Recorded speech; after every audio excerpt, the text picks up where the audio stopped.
भक्तिर्जनित्री ज्ञानस्य भक्तिर्मोक्षप्रदायिनी भक्तिहीनेन यत् किंचित् कृतं सर्वं सत्समम्। भक्ति ही ज्ञान रूप में परिवर्तित हो जाती है। भक्ति की उत्तरावस्था ही ज्ञान है। भक्ति की उत्तरावस्था ही ज्ञान है। अपरोक्ष ज्ञान की पूर्णावस्था ही भक्ति है। अपरोक्ष ज्ञान की पूर्वावस्था ही भक्ति है। भक्ति में पहले दासोऽहम् और पीछे सोहम होता है। आरंभ में दासोऽहम् ऐसी भावना दृढ़ करके ईश्वर की आराधना करते हुए साधक को लगता है अब भगवान मेरे हैं।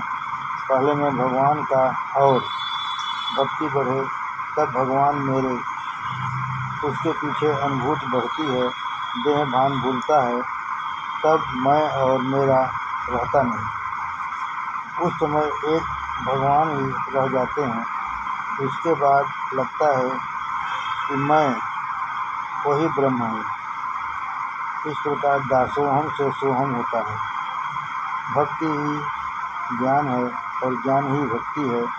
ज्ञान और भक्ति मिलकर एक बनते हैं, तभी जीवन सफल होता है।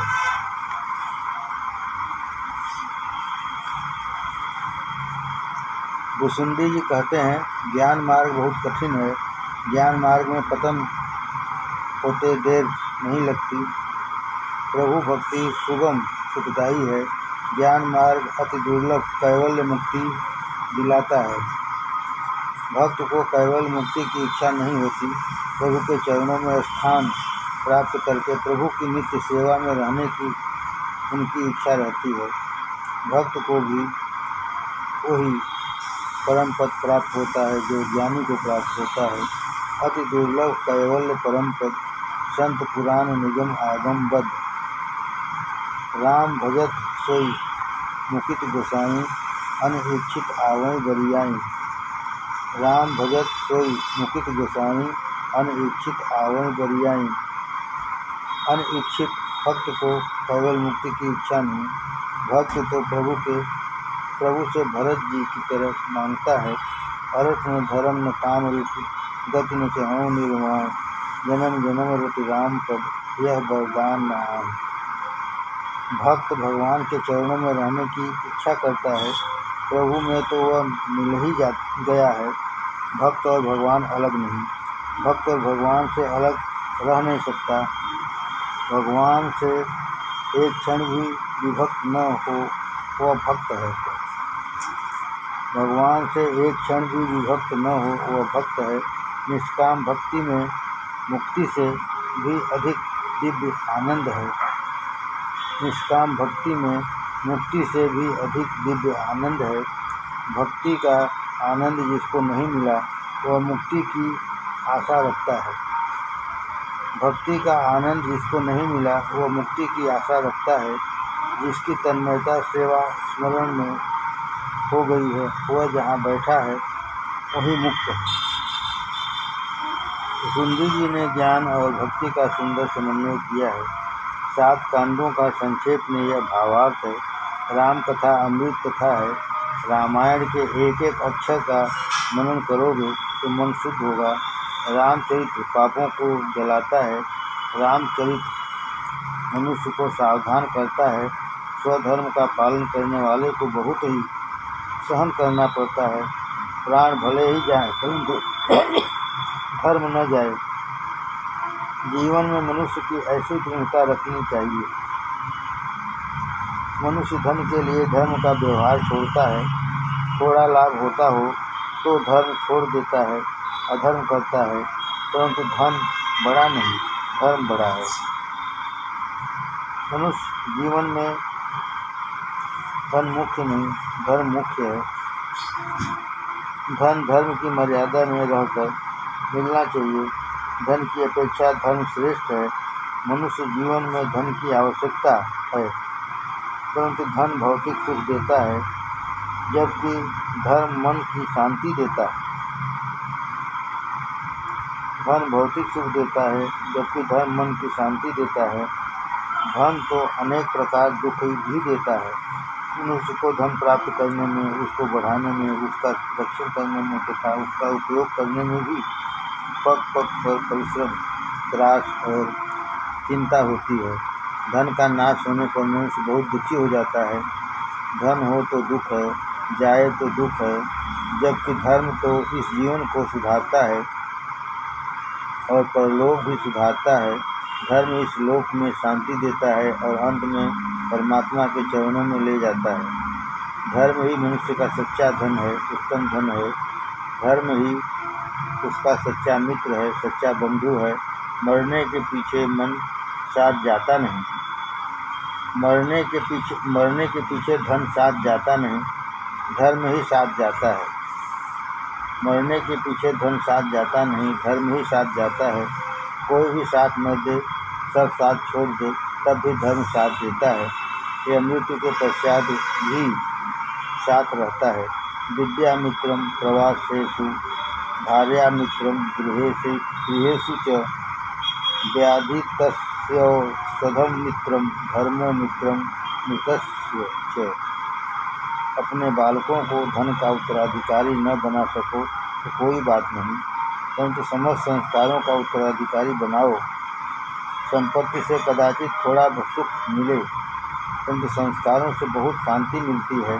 अच्छे संस्कारों से जो सुख मिलता है वह संपत्ति से नहीं मिलता, पैसे से ही सुख मिलता है।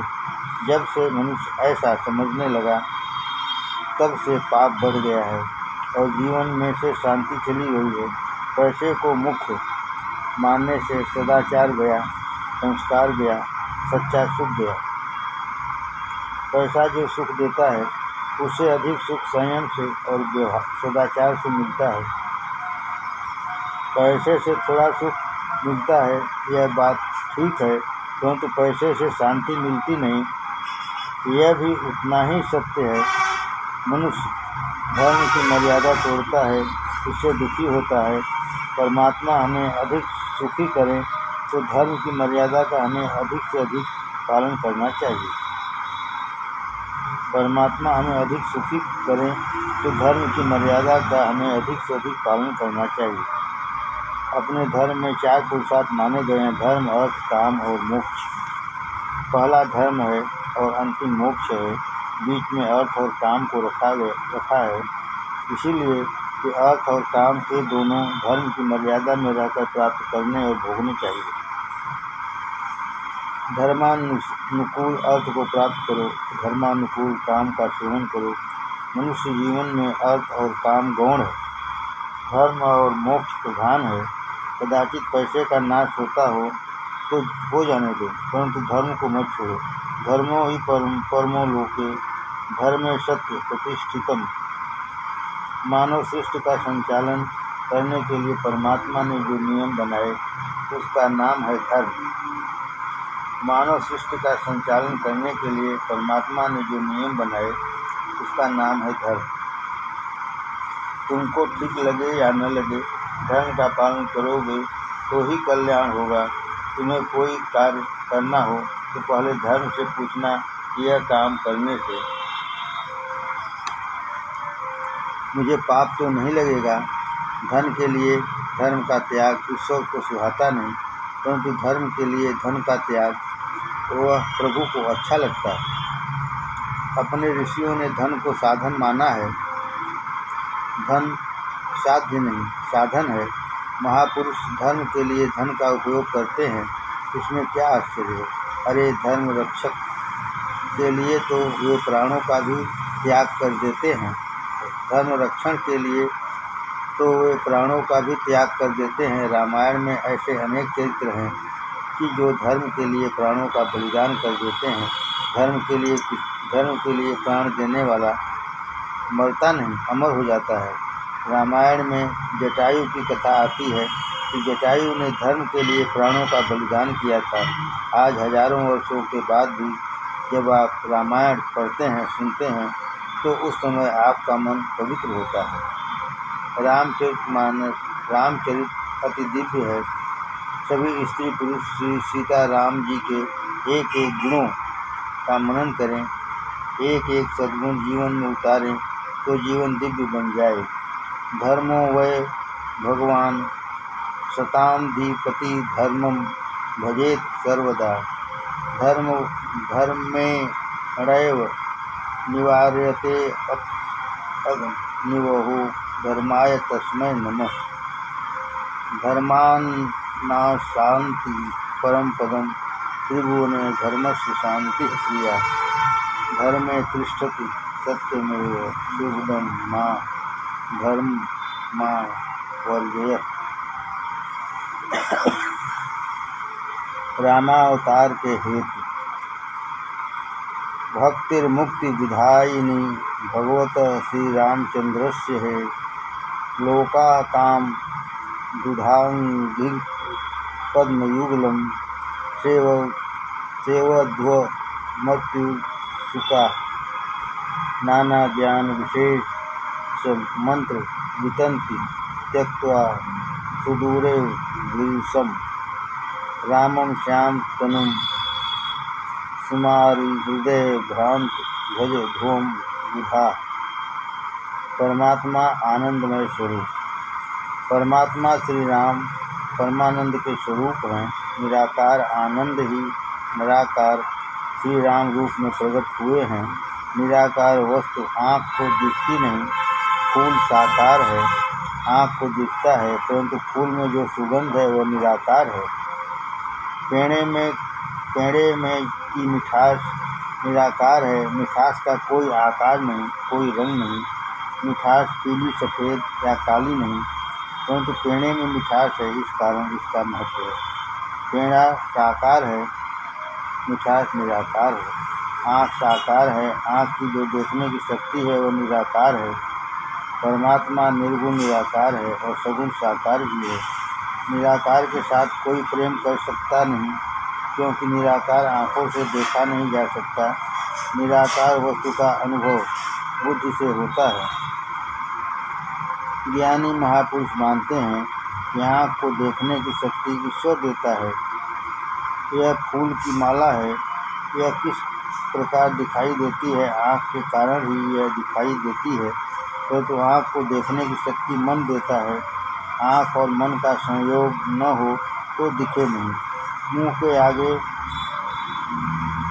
पड़ी हुई वस्तु भी किसी समय दिखती नहीं। मन किसी दूसरे विषय में लगा हो तो मन और आँख का संबंध नहीं हो पाता और इसी से वस्तु के सम्मुख होने पर भी वह दिखती नहीं। आँख को देखने की शक्ति देता है मन, मन को शक्ति देती है बुद्धि और बुद्धि को प्रकाश देते हैं परमात्मा। जो परमात्मा आँख को देखने की शक्ति देते हैं उन परमात्मा को आँख देख सकती नहीं। ज्ञानी महापुरुष ऐसा मानते हैं कि ईश्वर दृष्टा है, दृश्य नहीं।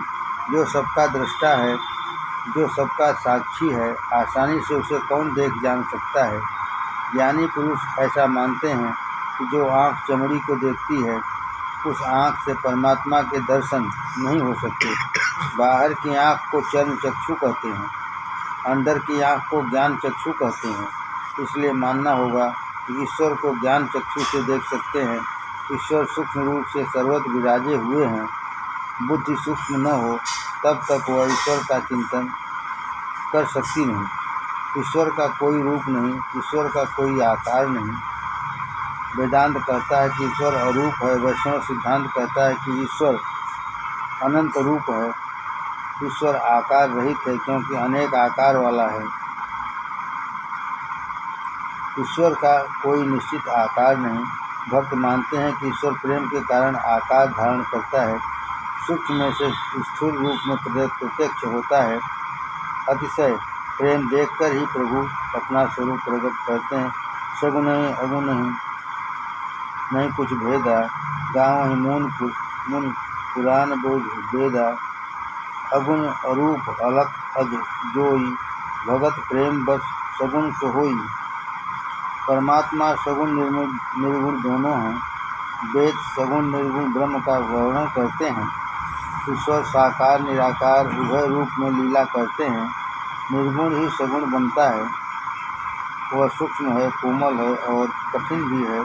निराकार ईश्वर आँख को दिखता नहीं, और जो आँख से दिखाई न पड़े उस वस्तु के साथ प्रेम किस रीत से हो। इसलिए निराकार ही साकार बनते हैं। श्री राम साक्षात परमात्मा हैं। तत्व दृष्टि से सगुण साकार और निर्गुण निराकार एक ही हैं।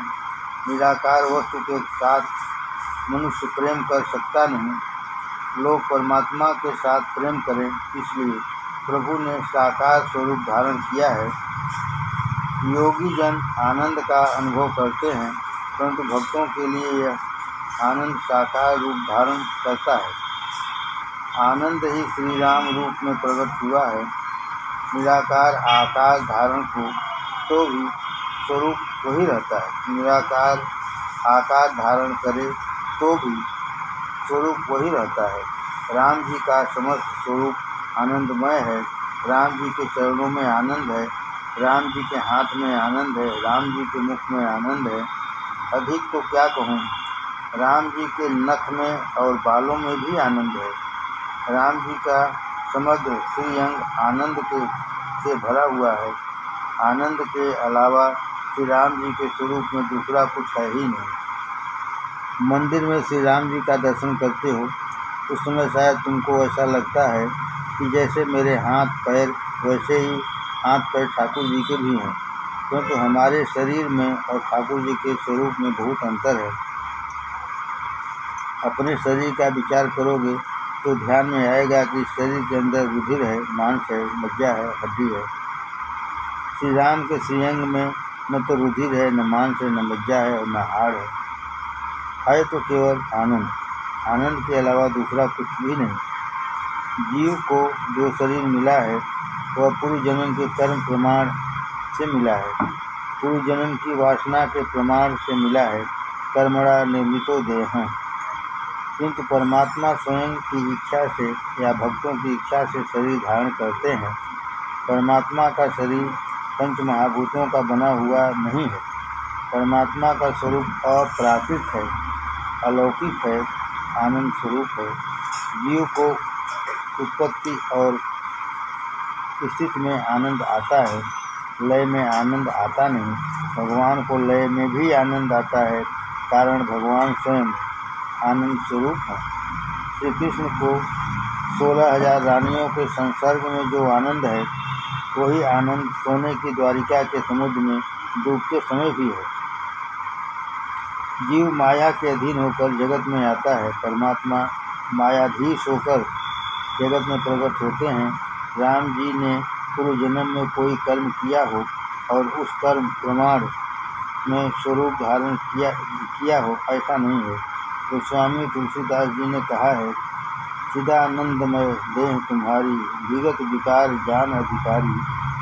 नर तन धरे संत सुर काजा, कहों करों जस प्राकृत राजा। सोने का आभूषण था, उसकी सुवर्ण मूर्ति बनाई गई। इस सोने की मूर्ति में सोना ही सोना है। सोने की मूर्ति के पैर में सोना, हाथ में सोना, नस में सोना, सर्वत्र सोना ही है। इसी रीत से ईश्वर के स्वरूप में आनंद ही आनंद है।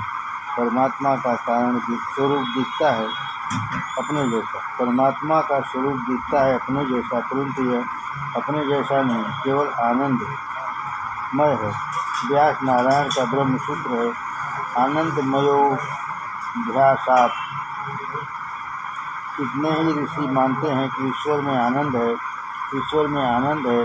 जो ऋषि ऐसा मानते हैं उनके सिद्धांत में आनंद और ईश्वर ये दो तत्व पृथक हैं, दो तत्व भिन्न हैं। इससे ऐसा फलित होता है, इसमें द्वैत आता है।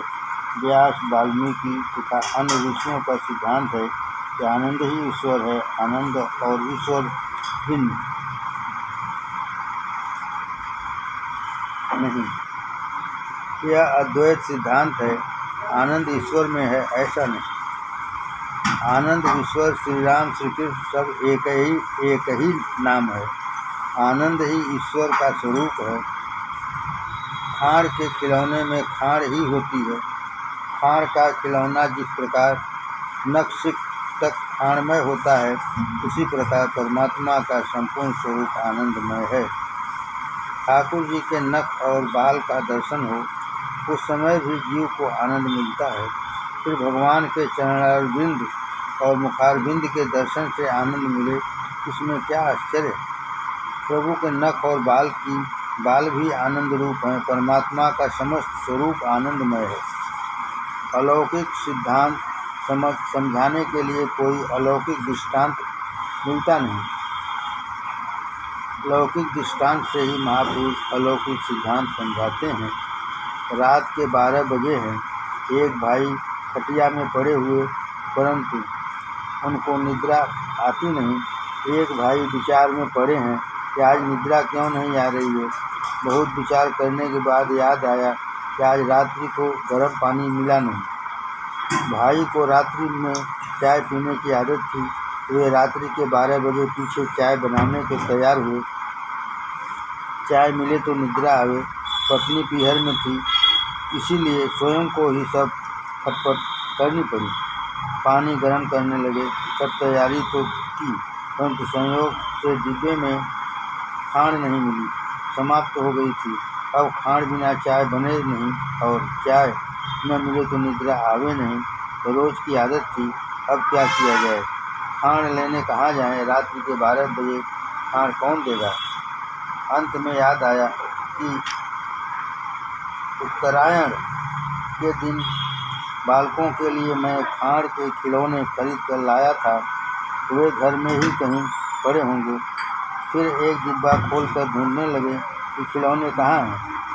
शौकीन मनुष्य और व्यसनी मनुष्य क्या नहीं करता। भाई को चाय का व्यसन था। व्यसन के समान कोई पाप नहीं। व्यसन से शक्ति का, द्रव्य का नाश होता है। कोई भी लौकिक व्यसन मनुष्य का पतन करता है। तुम चाय छोड़ो, ऐसा कहने में तो मेरा मन कुछ डरता है, कारण कि मैं बहुत कहूँ तो भी तुम छोड़ने वाले नहीं। इतने ही तो ऐसा समझते हैं कि महाराज को देव नहीं, इसलिए महाराज कदाचित ऐसा कहते हैं। महाराज भले कहें, हमको कुछ छोड़ना नहीं। तुम चाय भले ही न छोड़ो, परंतु तुम परमात्मा के प्यारे हो, प्रभु के लाडले हो, वैष्णव हो। तुम चाय के अधीन न बनो। रात के 12 बजे हाथ में माला लेकर भाई किसी दिन भी जप करने बैठा नहीं।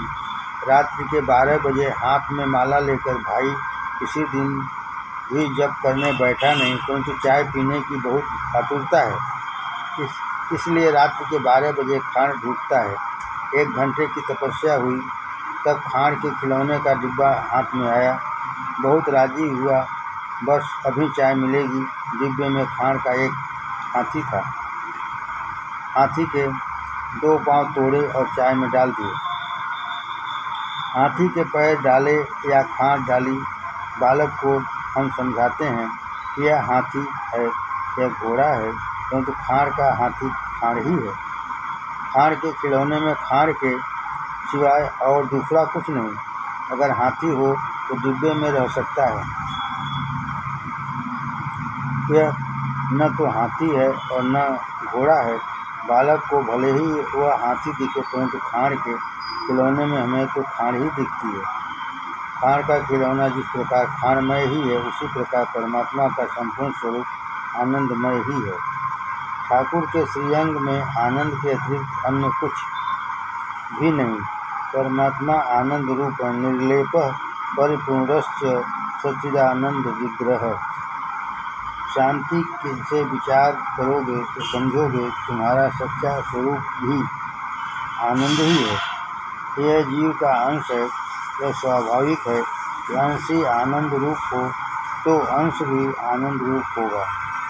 शीतलता जिस प्रकार पानी का सहज स्वरूप है, उसी प्रकार आनंद तुम्हारा सहज स्वरूप है। तुम स्वयं आनंद स्वरूप ही हो। सुख और दुख ये तुम्हारे वास्तविक धर्म नहीं। पानी में दिखाई देने वाली गर्मी पानी की गर्मी नहीं है। पानी का स्वरूप तो शीतल है। अग्नि के संबंध में जिस प्रकार पानी में गर्मी भासती है, उसी प्रकार मन के संबंध से आत्मस्वरूप के सुख दुख भासता है। परस्पराध्यासवशात्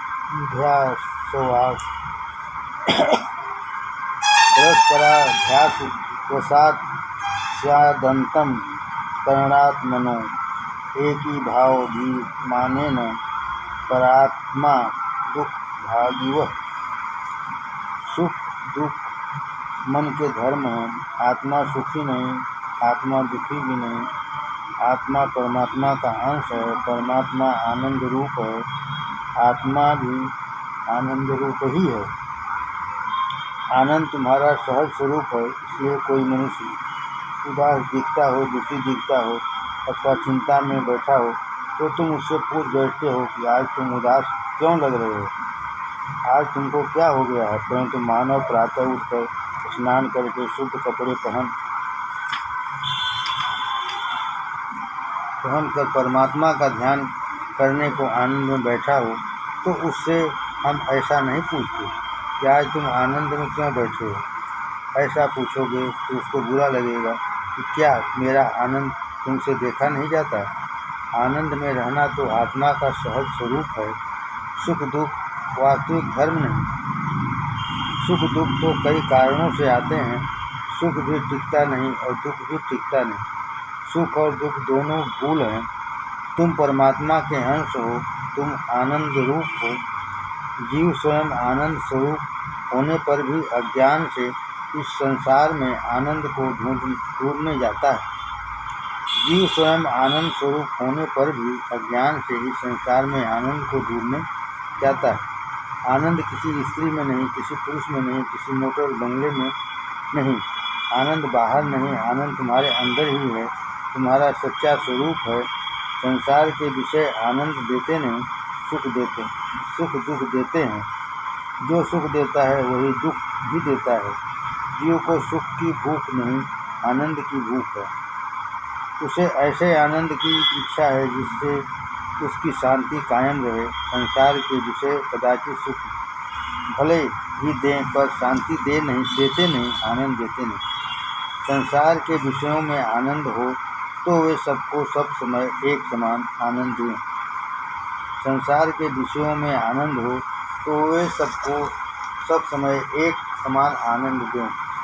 बंगला बहुत सरस है, परंतु जब बुखार आता है तो सरस बंगला सुख देता है क्या। माथा चढ़े अथवा पेट में दर्द हो तो सरस बंगला क्या सुख देता है। आनंद संसार की किसी जड़ वस्तु में है नहीं। आनंद परमात्मा का स्वरूप है। कदाचित तुमको ऐसी शंका होगी कि महाराज तुम भले ही मना करो, परंतु इच्छित भोजन हो तो उस भोजन करने में बहुत आनंद होता है। कितने ही तो ऐसे होते हैं कि श्रीखंड पूरी हो, पत्तों की पकौड़ियाँ हों, ऐसी इच्छित भोजन मिले तो बहुत ही राजी हो जाते हैं। तुम कहोगे महाराज बाहर आनंद कैसे नहीं। बाहर आनंद न हो तो मनुष्य यह सब इतनी खटपट करे क्यों। मनपसंद भोजन मिले तो वहाँ आनंद जरूर होता है। अरे श्रीखंड पूरी खाने से आनंद मिलता है।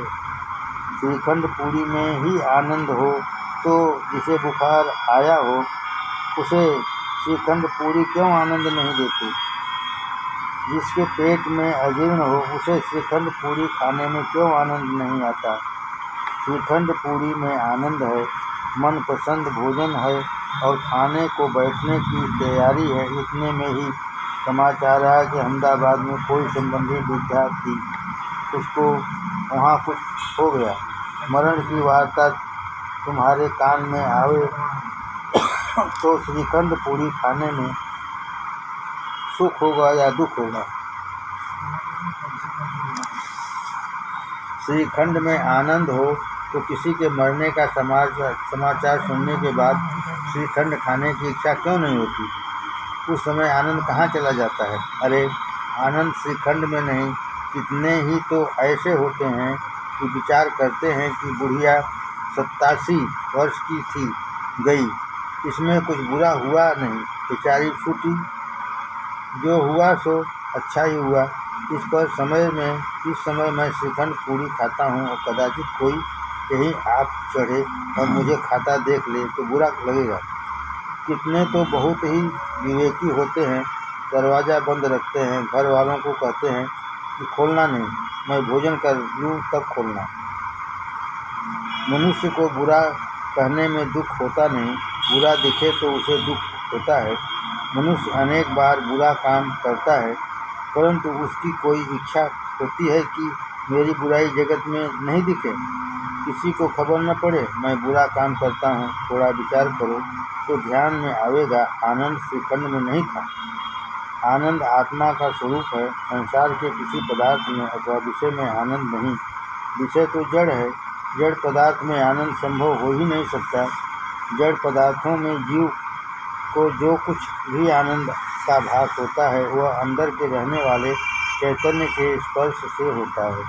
इंद्रियों को मनवांछित विषय मिले तो मन उसमें तदात्कार हो जाता है, थोड़े समय के लिए एकाग्र होता है। एकाग्रता के कारण ही चित्त में आत्मा का प्रतिबिंब पड़ता है और उससे आनंद का आभास होता है।